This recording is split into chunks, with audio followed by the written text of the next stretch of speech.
കോഴിക്കോട് കോടഞ്ചേരിയിൽ കാണാതായ വയോധികയുടെ മൃതദേഹം കണ്ടെത്തി. രാവിലെ ആരംഭിച്ച തെരച്ചിലിലാണ് 75 വയസ്സുള്ള മംഗലം വീട്ടിൽ ജാനുവിൻ്റെ മൃതദേഹം കണ്ടെത്തിയത്. ഇന്നലെ ഇവരുടെ വസ്ത്രം ലഭിച്ച സ്ഥലത്ത് നിന്ന് കുറച്ച് മാറിയാണ് അഴുകിയ നിലയിൽ മൃതദേഹം ലഭിച്ചത്.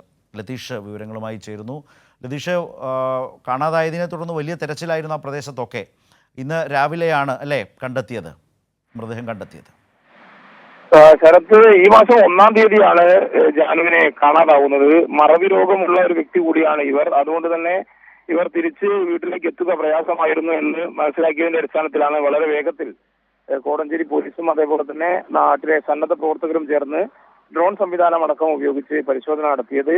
കഴിഞ്ഞ 2-3 ദിവസങ്ങളിലായി കാര്യമായ പരിശോധന തന്നെ ഇവരുടെ വീടിന്റെ സമീപത്തുള്ള പൊട്ടൻമല കേന്ദ്രീകരിച്ച് നടത്തിയിരുന്നു.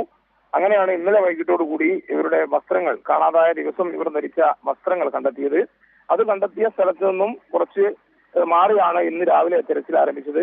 രാവിലെ നടത്തിയ തെരച്ചിലാണ് ഇപ്പോൾ മൃതദേഹം കണ്ടെത്തിയിരിക്കുന്നത്. അഴുകിയ നിലയിലാണ് മൃതദേഹം ഉള്ളത്. കഴിഞ്ഞ ദിവസങ്ങളിൽ മഴയും ഉണ്ടായിരുന്നു. അതുകൊണ്ട് തന്നെ കൂടുതൽ അഴുകിയ നിലയിലാണ് മൃതദേഹം ഉള്ളത്. ഇൻക്വസ്റ്റ് നടപടികൾ പൂർത്തിയാക്കി കോടഞ്ചേരി പോലീസിന്റെ നേതൃത്വത്തിൽ മൃതദേഹം കോഴിക്കോട് മെഡിക്കൽ കോളേജ് ആശുപത്രി മോർച്ചറിയിലേക്ക് മാറ്റും. പോസ്റ്റ്മോർട്ടത്തിന് ശേഷമായിരിക്കും മരണകാരണം സംബന്ധിച്ച വിവരങ്ങളെല്ലാം ലഭ്യമാവുക. എന്തായാലും പോസ്റ്റ്മോർട്ടത്തിന് ശേഷം വൈകിട്ടോടുകൂടി മൃതദേഹം ബന്ധുക്കൾക്ക് വിട്ടുനൽകാനാവുമെന്നാണ് പോലീസ് നൽകുന്ന വിവരം. ശരി ലതീഷ്.